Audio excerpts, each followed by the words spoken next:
Hi, everybody. I'm Christy Craig. I am the publisher here at Hidden Timber Books.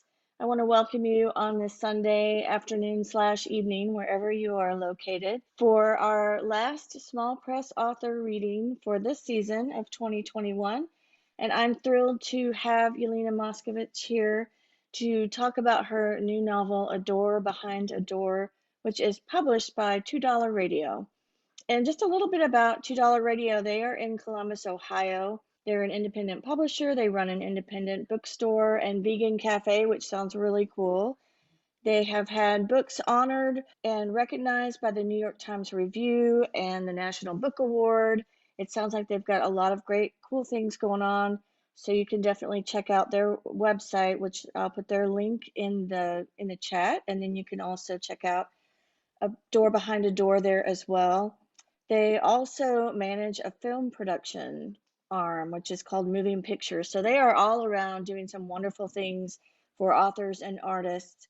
And I want to thank Vanessa, our publishing assistant, for connecting us with them and with Yelena.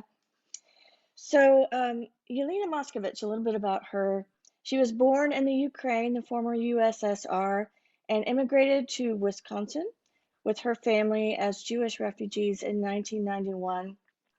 She is an author as well as a playwright and an artist.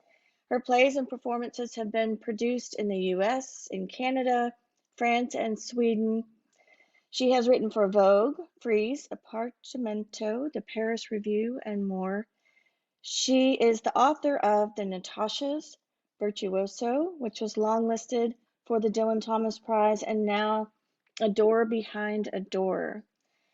So I want to welcome you, Yelena. Thank you so much for joining us. You're calling in from Paris. That's really exciting to be able to connect with you through Zoom. Zoom has been a blessing and a curse at times, but for this kind of event, I absolutely love it, so that we can connect with authors near and far and very far. So I'm honored to have you. And I want to just talk a little bit about, first of all, A Door Behind a Door being such a unique story in this format that's not typically assigned to novels. And I would love to hear just a little bit about that structure, kind of how you decided to formulate the story that way, and then have you read a little bit from it as well right away.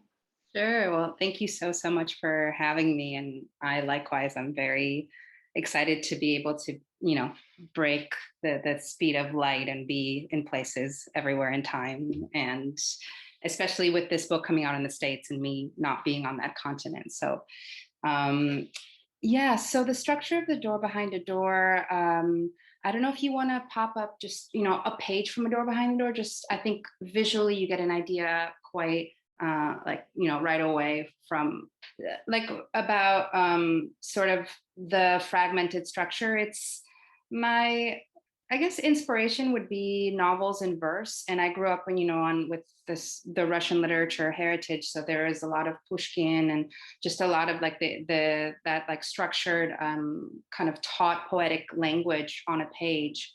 And so and a lot, my previous novels also play with fragmentation and have a lot of room on the page, a lot of breathing room, which is something I really enjoy. And I like both as a reader and as a writer, to have that sort of breathing room, because there's something very intimidating about a page that's sort of packed with words. And maybe not for everybody, but I know me having English as my second language, but even in every language, I'm a very slow reader. I'm a bit dyslexic. Like there's something about, poetry and also plays, these other structures that I gravitated towards a lot more easily before I actually really discovered the pleasure of novel reading and writing. So I think all of that had really informed the way that sort of the textural palette and the sort of the world, the reading experience that I wanted to provide for the reader. So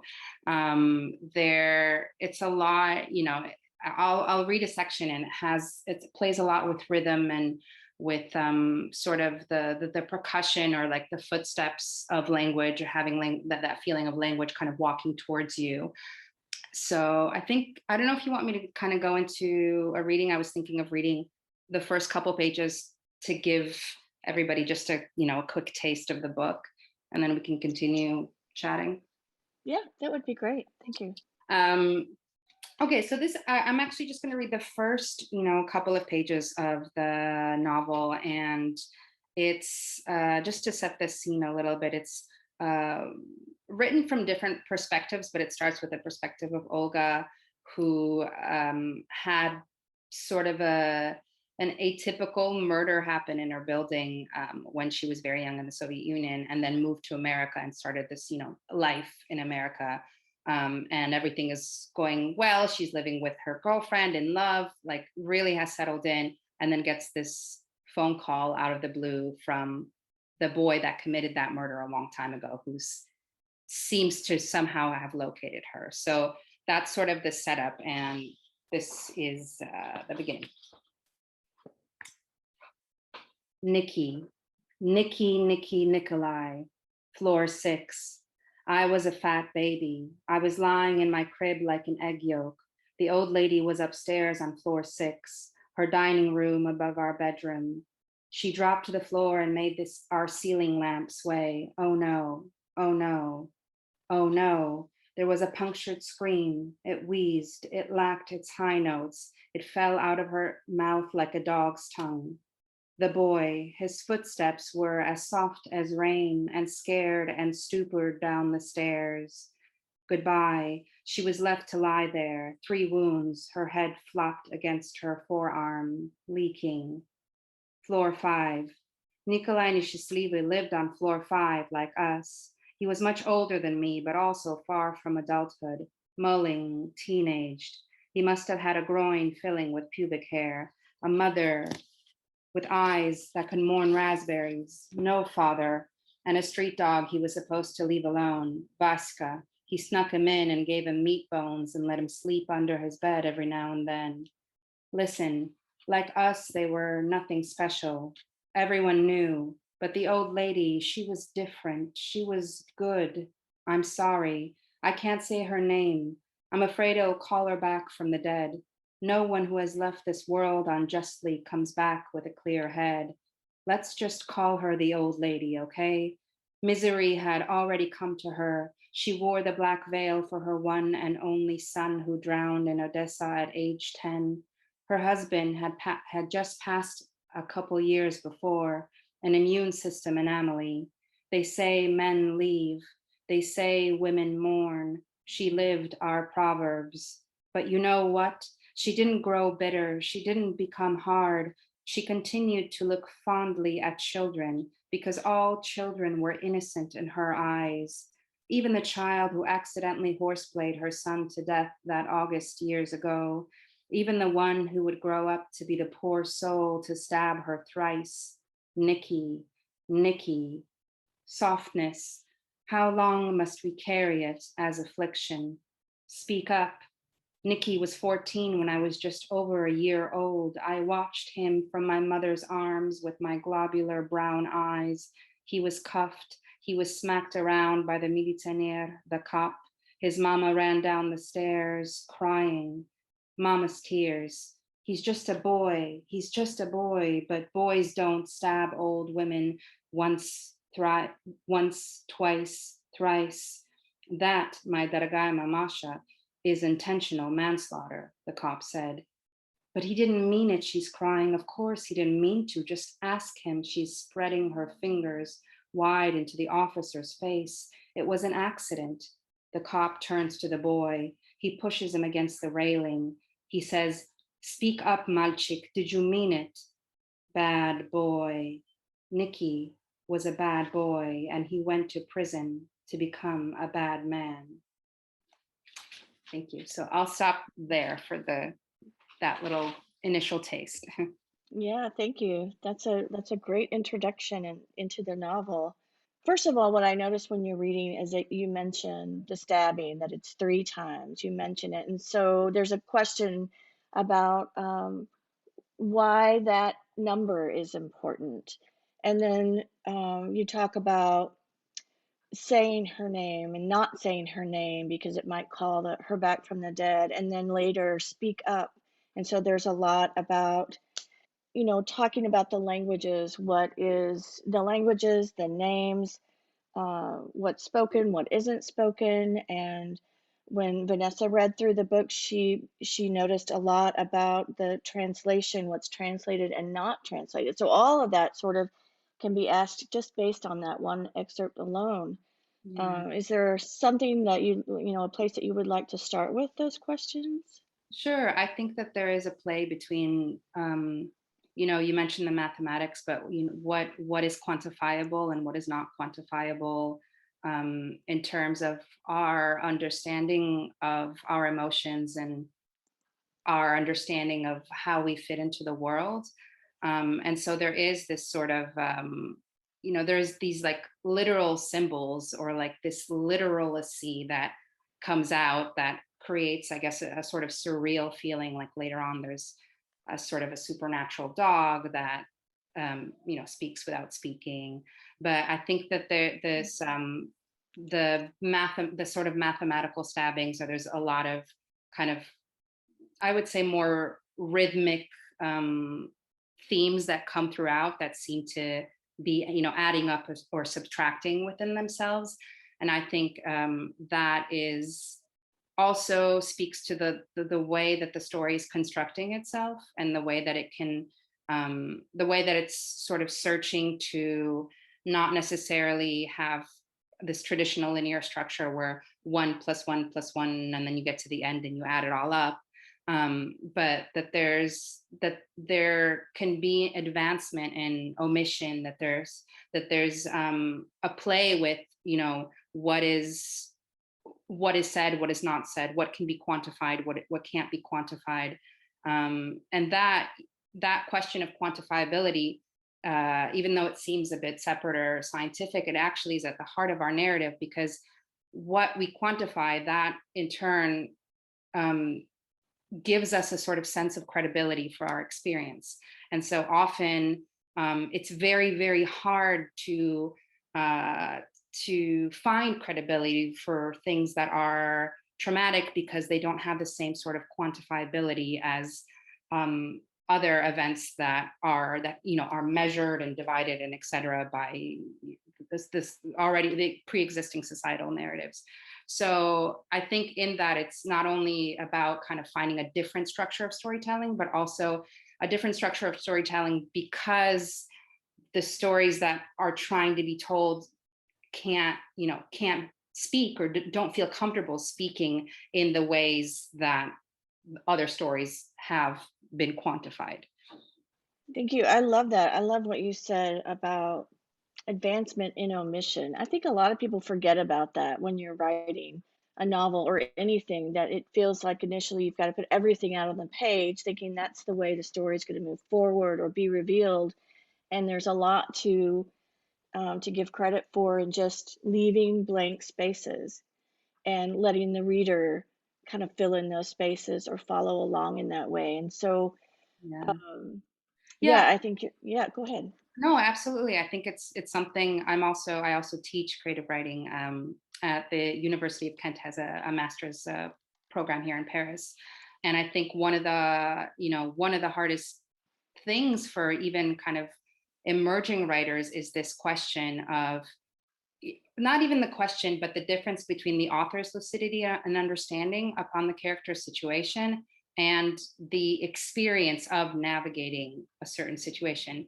And so we, like in any given experience, we of course have a certain level of lucidity, but we can't intellectualize our own experience and live it at the same time. We can intellectualize in retrospect. And so that's often what's happening when the writer is trying to sort of exert a certain authorship. But I think the tricky thing is how to author something without necessarily imposing that level of authorship, which is leaving a space for not only, a space for the reader to kind of have an emotional place in the story, but also be okay with not knowing everything and not deciding everything, and still having it feel in control and not, like having it feel crafted. Definitely. I see that Vanessa's got a question. Sure. I guess it's not really a question as much as just something that I think is really cool and ties into what you're saying about a nonlinear structure and the mathematics not always equaling up exactly as you'd think. Where I noticed when I was reading that there were numerous times where you would have a sentence and then you would almost rewrite the sentence, but just very subtly change the punctuation or the word order. And by doing that, you would create totally new meaning. And I think that just 100% supports your overall goal of this nonlinear, non-mathematical story that is also at the same time very structured and almost mathematical in a new way.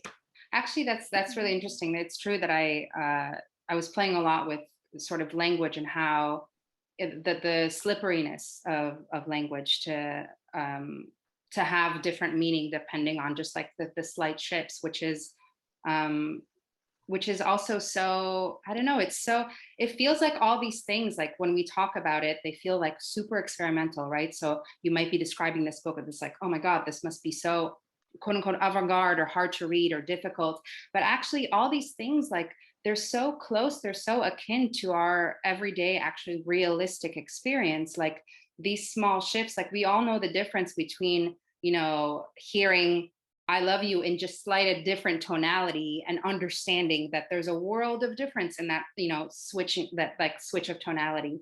And so it's finding that same sort of that same spectrum of the unsaid, or that same spectrum of kind of the like the subtext or the kind of human understanding of words. And I think a lot of times, like I mean, writing can fall quite flat and be too, and really just tell the reader. I mean, also like TV, like films, like we sometimes it just there's no place for us to even feel sort of the subtext or that like little shift in tonality. So I think definitely playing around with that and seeing like, is there a little bit of like little bits of ambiguity or life that I can kind of weasel out of two syllables, or in between, like what if a period is a comma, like what does that give? I love that approach to writing, just really being open-minded to the way everything might work, even down to the grammar. I think that's Yeah, really cool. Something, again, that we easily forget. yeah, And thinking about Vanessa's comment, and then, what you talked about, the slipperiness of language, it to me, it also reflects on the slipperiness of memory, which is kind of what shows up in the way that you structure the short bursts of prose, and how it kind of goes like Vanessa was saying, in that nonlinear way. And that's really how memory works. It sort of pops up, and then it pops up in another at another time, in another, from another perspective or whatever, based on our experience from one point to another. It's always changing, and then we develop deeper and new meanings. So that I can see that in the way that you have structured your book.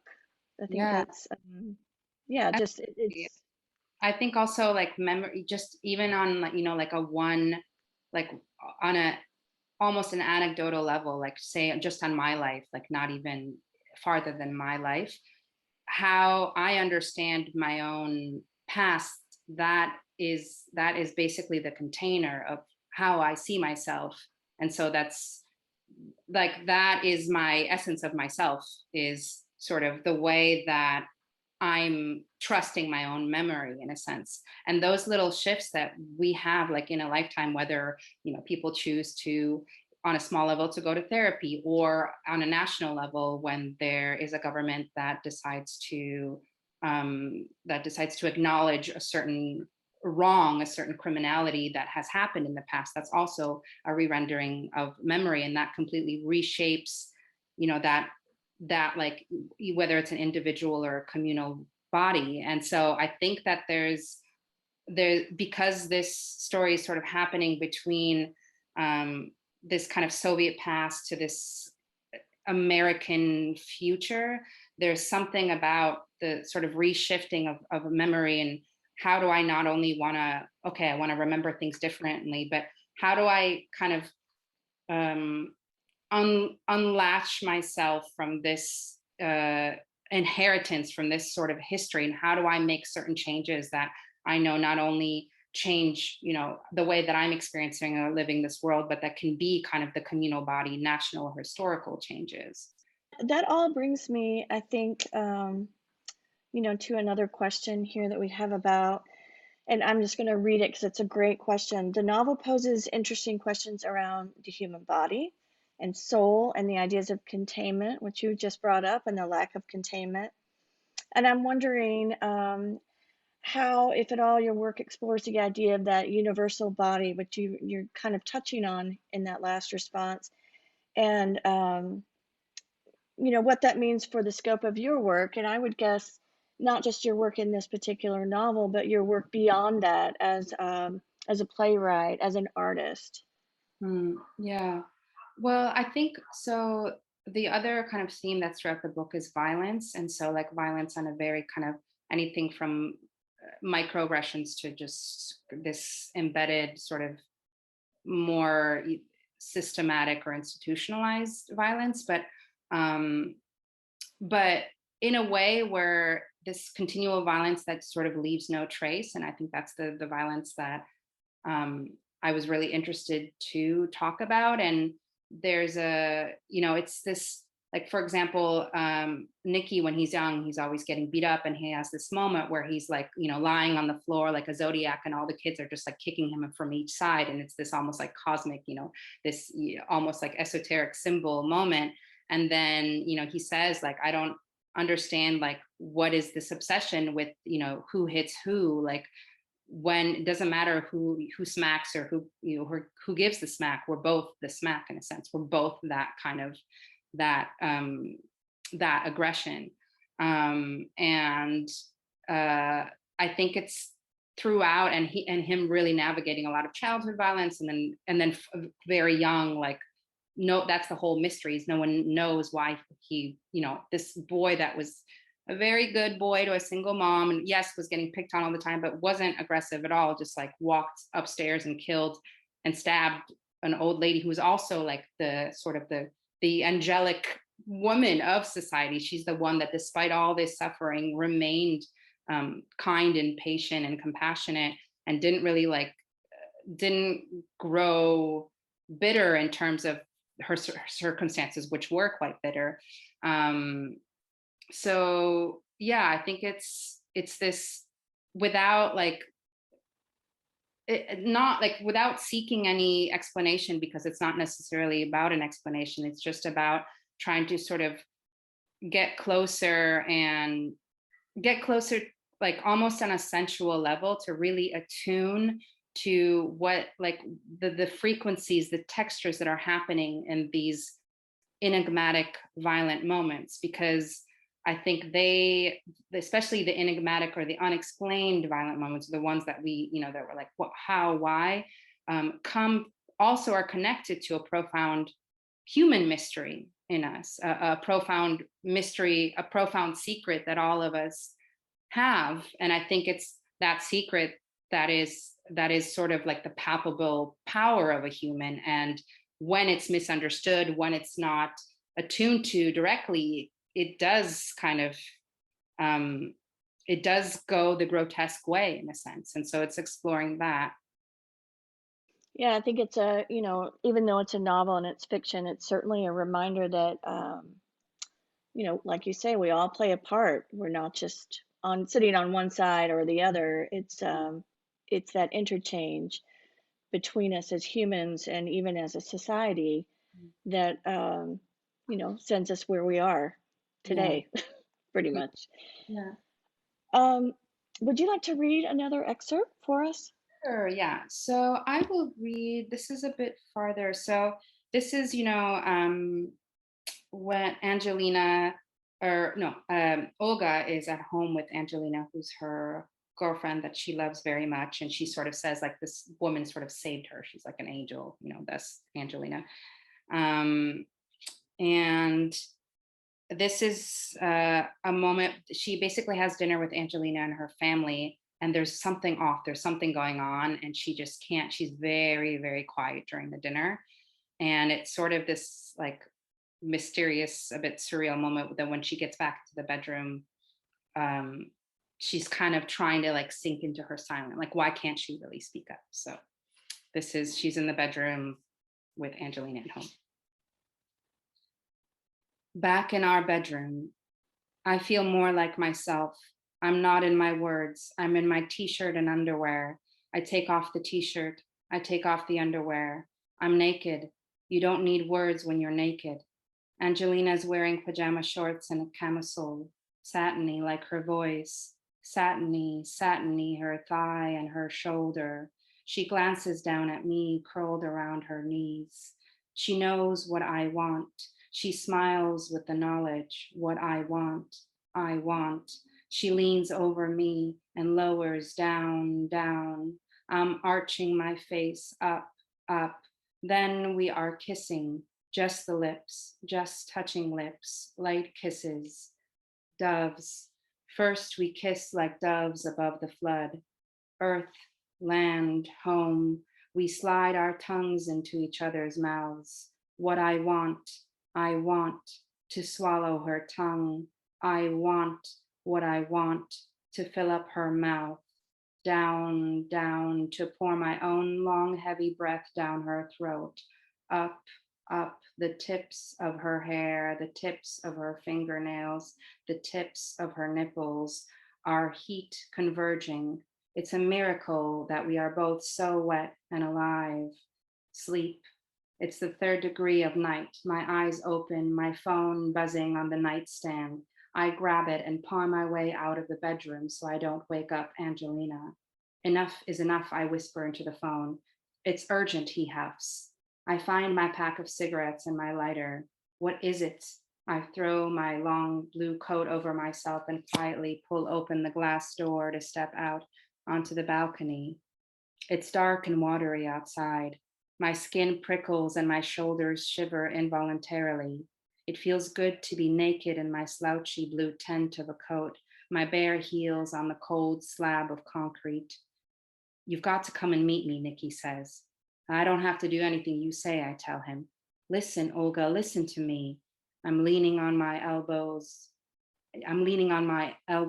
upon the railing like a dog on guard, smoking in slow drags. I'm listening. They've got your brother. My brother? Moishe, isn't that your brother? Love, my lit cigarette is falling 6 stories into the night. Olga, my 2 empty fingers, my 2 dumbstruck fingers, please don't hang up. I don't know how to love people who aren't there. That's a great reading. Thank you. Great sensory details, great imagery that you can, even something as simple as the lit cigarette falling 6 stories. It's just so vivid. Yeah. So I forgot to mention, maybe this was a bit of like a confusing part. Basically, Nikki calls her because he's suddenly in this, other dimension where he's been in prison all his life after he kills this woman. And he calls her, he keeps calling Olga out of the blue, and she's kind of trying to get rid of him because she's also not sure how he got her number, if he's really real. And he says, no, I'm in America, and because she thought that he was in prison. And he says, and she's like, I thought you were going to hell. And he says, well, to get to hell, they take you through America. There's a door behind a door. So he's kind of passing through, going to hell. And when he calls her in that moment, he's trying to get her help. And then he says, they got your brother, because she has an estranged brother that also somehow is in this like other system where he might be like going through these multiple doors to hell. So that's sort of happening underneath this moment with her girlfriend. Wow. That excerpt and all of what you just spoke about talks, so much about the connections, the need for connection, whether it's physical or emotional and even metaphysical, just how that plays between all of those characters. So, but when we talk about just about these connections and about the themes of place or realms in time and space and memory and things like that, there's one question that Vanessa brought up about the power to tell a story. Who is, who has the right to tell their story? And I think, that's a great question, not only for this particular novel and story, but who are we as authors? When is it our, how do we find that, I guess, permission to tell someone's story or to tell a story? How does that all work together in this novel, but in your work as well, outside of the book? Yeah.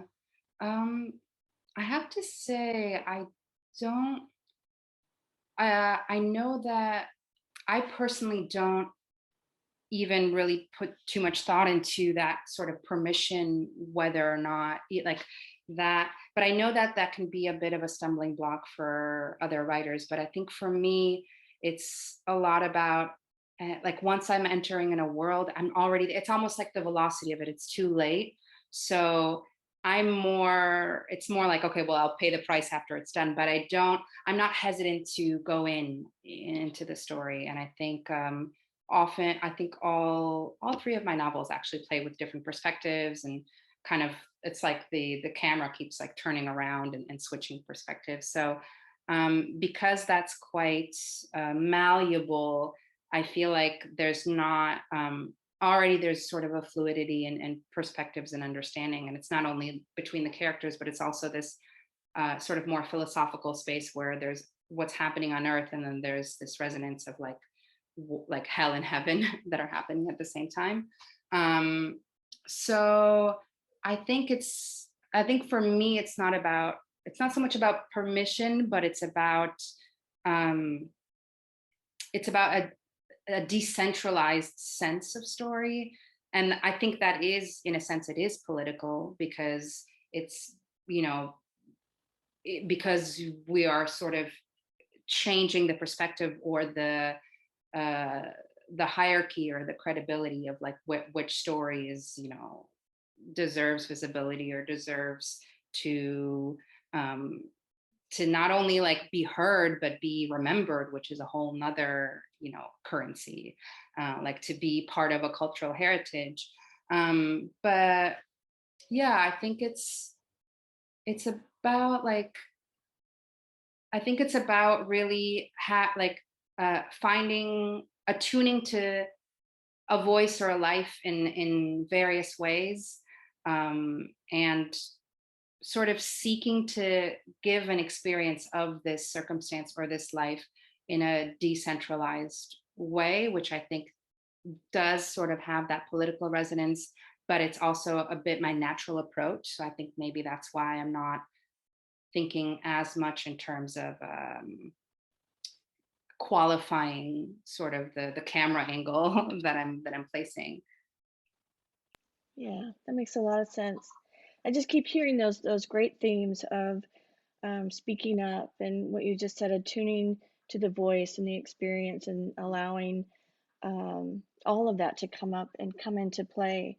If we go back to the idea of connections and the importance of connections for these characters, um, I'm just wondering about the the with the structure. Do you think the way that you've structured this novel in those short bursts of prose, do you feel like that created a better possibility for connections than what you might see in a traditional novel of just this long stream of prose and it sort of slowly flows out into play, but then, how that compares?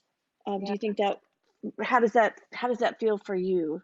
Yeah, actually, no, that's actually a great observation, because it's true that in breaking up the narrative and in sort of including so much like these constant beats of silence or space in between, I think that sort of gives room not only for things to be resonating with each other and to create a third space. And it's sort of, for me, it's using sort of the same space of poetry, where poetry is, instead of like having all the instruments to, I don't know, to do all the parts, sometimes you just have like one note, but it's not just about the note, it's also about how the note is going to echo, how it's going to fade out, how it's going to sort of touch the beginning of another note.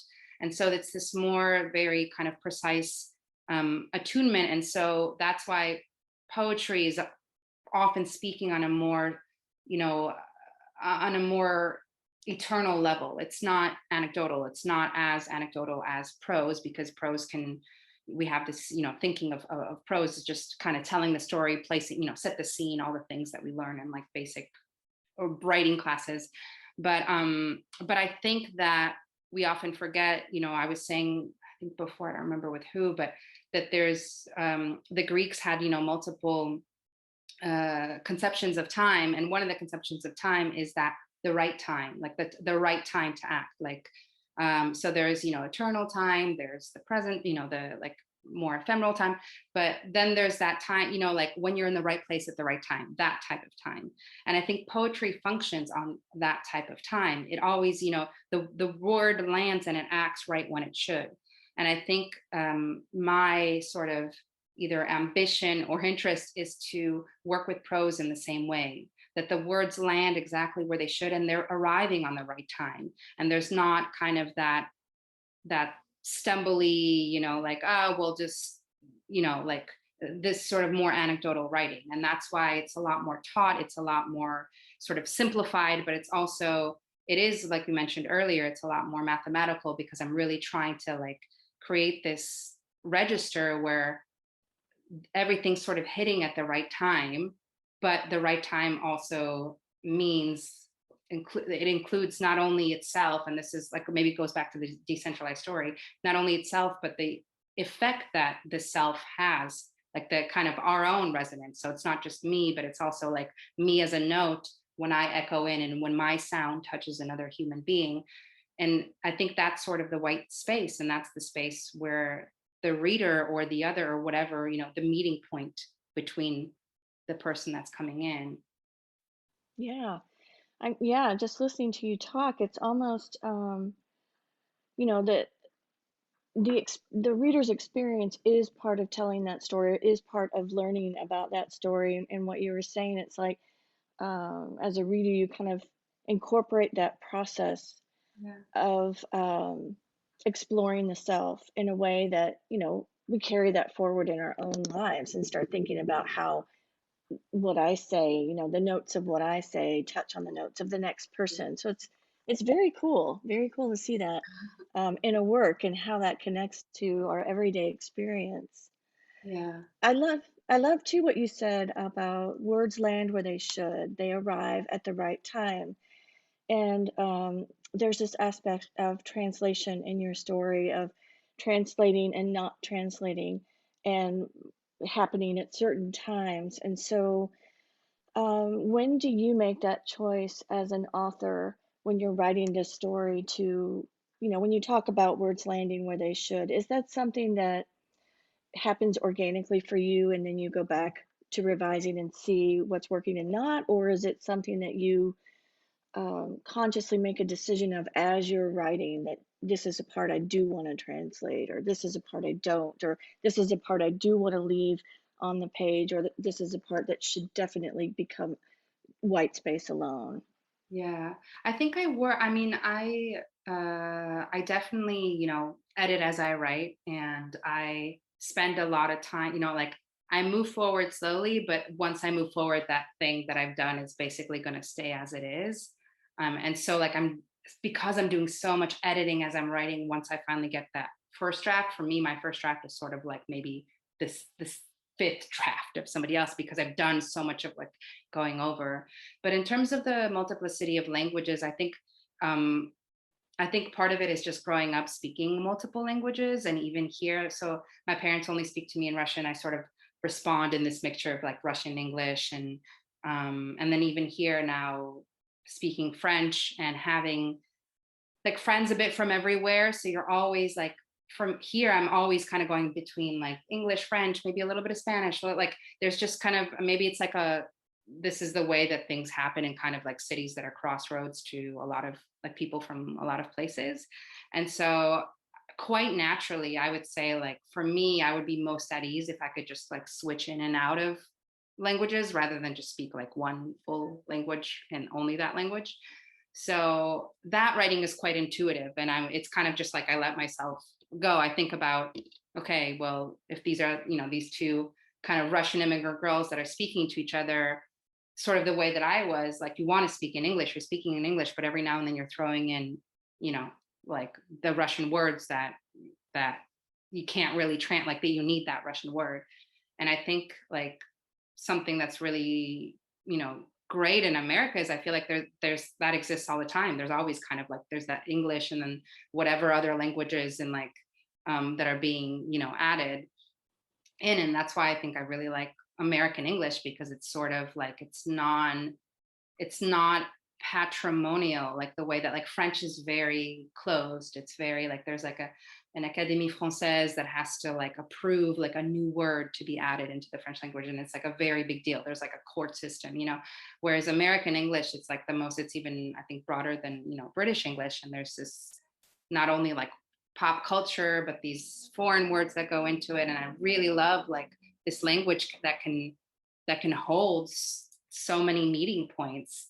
And I think like I know my first book was translated into French, and it was definitely a challenge. Like we had a translator who did a great job, but I still had to sort of work with the editor, because I speak French, to kind of almost rewrite certain things that weren't working in French. And the second book is coming out in French next year and in German, so we'll see. But it's the same. It's always like, because I'm writing in multiple languages, it's like they have to find the equivalent in that language. So it's also interesting to see what they come up with.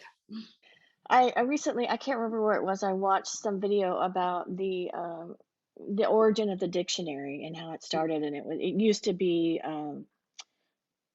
don't know if his name was Daniel Webster or whatever. It was this one man who was like, I'm gonna write down all these words that I think should be in the dictionary. And then it slowly evolved to where it's more of a committee. But Yeah, then, like you're saying, all the there's the Urban Dictionary that's out, like everything that kind of folds together.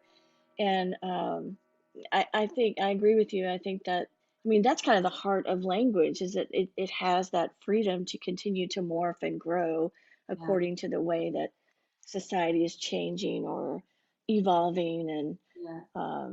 yeah, so that makes, I can imagine that translation would be difficult if you have to really work within a very closed frame.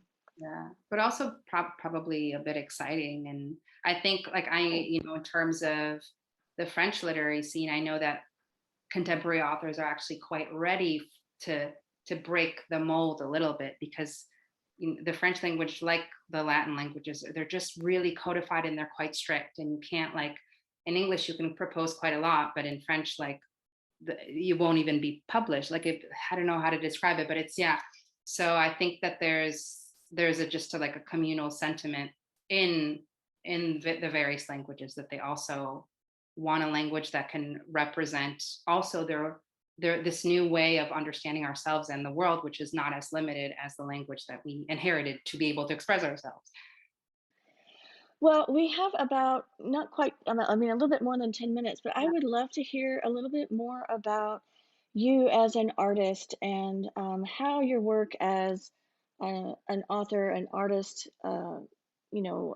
professor, teacher, all of that, how that comes into play, as far as, how does one work influence the other? Yeah. Well, my background is in theater, and I actually didn't really study like prose writing. I studied theater and kind of performance, and went into more kind of experimental dance theater, writing and directing for it. But the writing was I was very interested to see how I can write in a more collaborative setting, and how I can write things that involved body work and involved kind of movement and dance. So that's what I was doing for like before I started writing novels. And I actually moved to France to do a specific method. It's like the school is called the École Jacques Lecoq, and it's this kind of physical theater method that I wanted to study. And then I went on to co-create my own theater company that I was working with here for a bit. And then, I mean, long story short, I got a little burnt out on theater, because that's a whole nother discussion. But theater is I think the performing arts in general are very difficult to power through when you're young and you're trying to sort of get the funding and everything that. So I think it's something that I wouldn't be against coming back to, but I think like I said, this is a whole nother discussion in terms of like funding and what it persuades or dissuades from people that are outside the system. But it was exhausting to be doing everything, and then because I wasn't French at the time, now I am French, to be trying to get funding for a foreign company in Europe. It was, yeah. But yeah, and also, so now I haven't done theater in a long time, but I'm quite interested in cinema. I'm kind of playing around with a screenplay that I would like to kind of like start tiptoeing into film.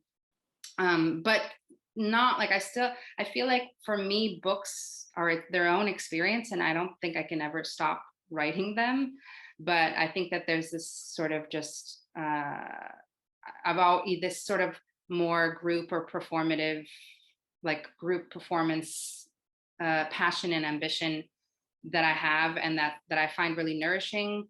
And writing is such a solitary activity, and I need it to be that way. I don't want to share it in any way, but I think like some writers, like that's enough, and they can, have a kind of a solitary expression. But I have this solitary expression, but I also have a need for a more communal expression, and I think that's why.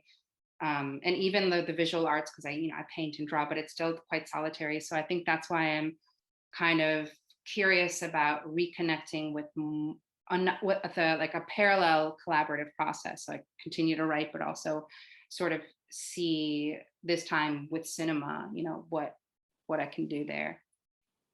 Very cool. I can see how all of that incorporates into your writing, that idea of solitary to communal, just the importance of connections for you as an artist, and the various ways that, that you explore the experience of life around you is, I can see those themes popping up in this book. And that's what makes you unique as an author, and that's what gives you your voice. So it's really lovely to hear how one kind of work influences the other in that way.